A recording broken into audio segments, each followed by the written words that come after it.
সাংবাদিক ভাইদের বিবেকের কাছে প্রশ্ন, আজও সাগর রুনিকে খুঁজে পাওয়া যায় না। কোথায় সাগর রুনি? কেন সাগর রুনি গুম হয়ে গেল?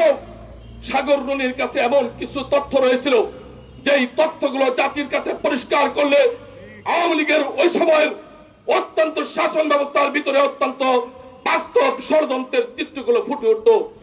সেই সাগর রুনি কিন্তু আজও নেই। তাদের বিচারের কিন্তু আমরা দাবি করি।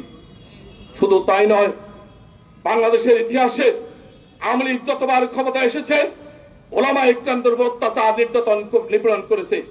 শাপলা চত্বরে ব্লগারের বিরুদ্ধে আন্দোলন ছিল, যারা রাসূলকে নিয়ে কটূক্তি করত তাদের বিরুদ্ধে আন্দোলন।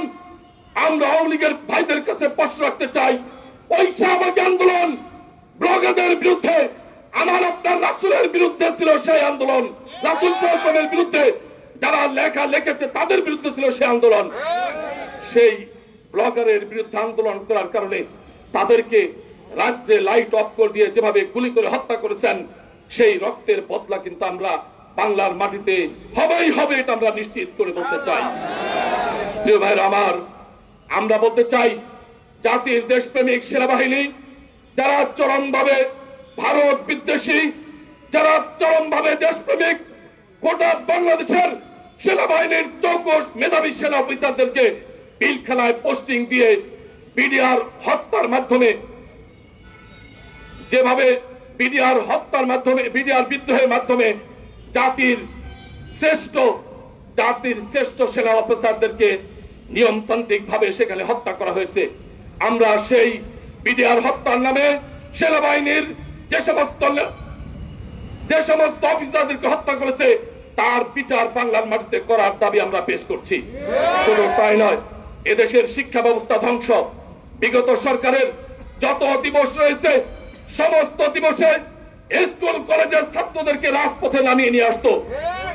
যে কোনো দিবস পালন হলেই আমরা দেখেছি ওই বনপাড়া বাইপাস থেকে এই উপজেলা চত্বর পর্যন্ত, ওই mission high school, Muslim high school, SR পাটরি নামক যেখান থেকে আওয়ামী লীগ তৈরি হয়, এই সমস্ত প্রতিষ্ঠানের ছাত্রদের নিয়ে এসে যুদ্ধ অপরাধের নামে আমাদের নেতৃবৃন্দ হত্যা করার জন্য মোমবাতি জ্বালিয়ে যে আন্দোলন করেছিল। আমরা আজকে বলতে চাই, আজকের প্রেক্ষাপটে আওয়ামী লীগের নেতৃবৃন্দ যে দেশ নিয়ে ষড়যন্ত্র করেছে, এদেশে যে অত্যাচার নির্যাতন নিপীড়ন করেছে, তার বিরুদ্ধে আমরা যদি ওই ছাত্রদের আবার ডাকি, তারাও কিন্তু রাজপথে আবার আসবে। কিন্তু আমরা চাই না শিক্ষা ব্যবস্থা ধ্বংস করতে, ছাত্রদেরকে জাতীয় রাজনীতির এ সমস্ত বিভিন্ন কর্মসূচিতে তাদেরকে ডেকে নিয়ে আসে মেধাবী ছাত্রদেরকে আমরা ধ্বংস করতে চাই না। তাই শিক্ষা ব্যবস্থা ধ্বংস, সৃজনশীলতার নামে শিক্ষা ব্যবস্থা ধ্বংসের একটা দোরগোড়ায় নিয়ে গেছে। ছাত্র শিক্ষা ব্যবস্থা ধ্বংসের একবারে শীর্ষ পর্যায়ে চলে গিয়েছে। আজকে প্রেক্ষাপটে আমরা বলতে চাই, শুধু তাই নয়, অর্থনৈতিক অবস্থা শেষ। এস আলম নামক আওয়ামী লীগের একজন দূষণ বর্তমান প্রেসিডেন্টের তথ্য বলা হলে ইসলামী ব্যাংকের শত শত হাজার কোটি টাকা তছরূপ করে নিয়ে আজকে ইসলামী ব্যাংককে ধ্বংস করেছে। শুধু তাই নয়, আওয়ামী লীগের বড় বড় ব্যবসায়ীরা ক্ষমতার অপব্যবহার করে গোটা দেশের ব্যাংকগুলো থেকে অর্থনৈতিক ভাবে অবৈধ পন্থায় লোন নিয়ে ব্যাংক ব্যবস্থাকে ধ্বংস করেছিল বিগত সরকার। শুধু তাই নয়,